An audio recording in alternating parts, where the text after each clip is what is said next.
The Homestead system has been released for just over 2 weeks, and I've already hit level 8.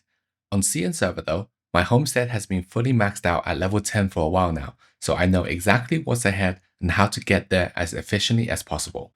I've had a ton of questions in our Discord community about this system, so today I'm answering the 3 biggest ones: how to quickly level your homestead, what to actually prioritize in the early levels, and how to prepare for the later levels. By the end of this video, you'll know exactly how all the facilities work together, from gathering resources to producing food and drinks to selling them off for maximum profit. Before we dive into specifics, I want to give a quick overview of the homestead system so you have an idea of how each facility works together and what the overall objective is. You can collect resources by sending your retainers out to fish, hunt, mine, and lumber via the local specialties as well as through farming. You then use these resources to produce food and drinks and porcelain. The food and drinks can then be sold at the inn for bounty goods, which is the main currency for the Qinghe Homestead. You need bounty goods to level up your homestead and for buying furniture to increase prosperity, so the goal is to make as much bounty goods as possible. With that out of the way, let's start with the fastest way through the early levels, which is the weekly touchstone orders. Each completed order gives us 5,000 bounty goods for a total of 25,000, which is way more than any early dish sells for in the inn. So here's the thing, don't waste your early materials selling dishes, they're barely worth any bounty goods at this stage. Instead, put everything into producing exactly what the touchstone orders are asking for. Once you complete the 5 orders for your first week, you will have enough goods to get to at least level 4 homestead. Levels 1 to 3 are the tutorial levels. Simply follow the main homestead quest and build your basic facilities, and you should hit level 3 in no time. At level 3, recruit some retainers, set up your first farm plot, and start gathering resources for your touchstone orders, which is unlocked via a quest by speaking to Jin near the Weiyang merchant in Blissful Retreat. After hitting level 4, you should have an idea of the basics.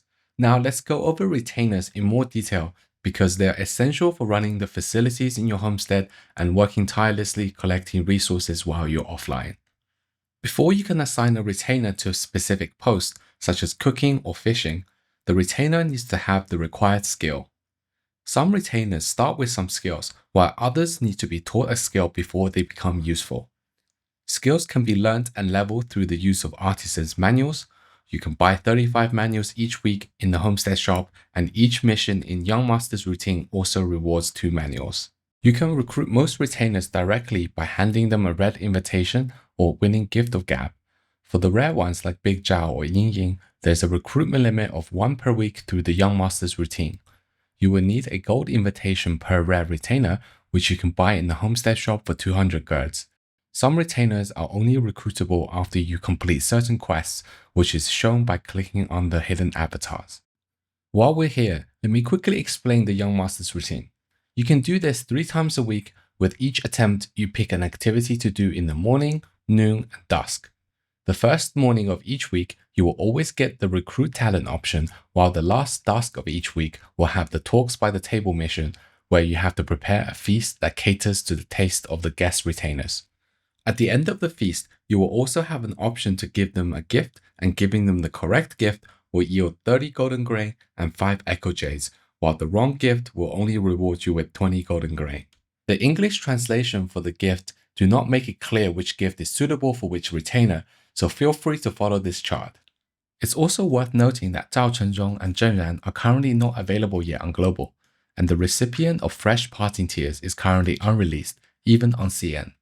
Moving back to the Young Master's routine, there are 3 other missions worth calling out specifically. The Teaching Martial Arts mission allows you to select up to 8 retainers to each gain 1000 experience in a skill such as mining or lumbering. Since each artisan's manual is worth 500 experience, this mission gives us essentially 16 manuals for free on top of the 2 manuals we get for the mission reward. So always take this option when you can, especially in the early game. Another mission by the name of Toasting the New Vintage allows you to instantly finish any drink that is in production, which can be useful in the early game to quickly produce newly unlocked drinks right after leveling up. Lastly, if you're a fan of the lore, the mission Recall the Past allows you to experience some events from the young master's childhood. Alright, one final tip on retainer recruitment before we move on. You may have noticed already that there is a small bug in the game right now which allows you to bypass the requirement to befriend retainers before recruiting them. Even though the gift option is usually locked until you befriend a retainer, you are still able to click on it right now to give them the invitation. This saves us from a lot of headache because the AI conversations to befriend certain retainers can be super annoying and time consuming. So now that we've got the early levels and retainers sorted, let's get into what changes once you hit the mid game. From here on, each level up is going to take a lot longer. Level 6 needs 7,000 prosperity and level 7 needs 15,000. Even at the best conversion rate on furniture items such as the medical kit, wall-mounted lamps, and single bamboo, each point of prosperity is worth 10 girds. So going from level 6 to level 7 alone costs 80,000 girds just in prosperity conversion, plus another 80,000 girds on top of that for the level up itself.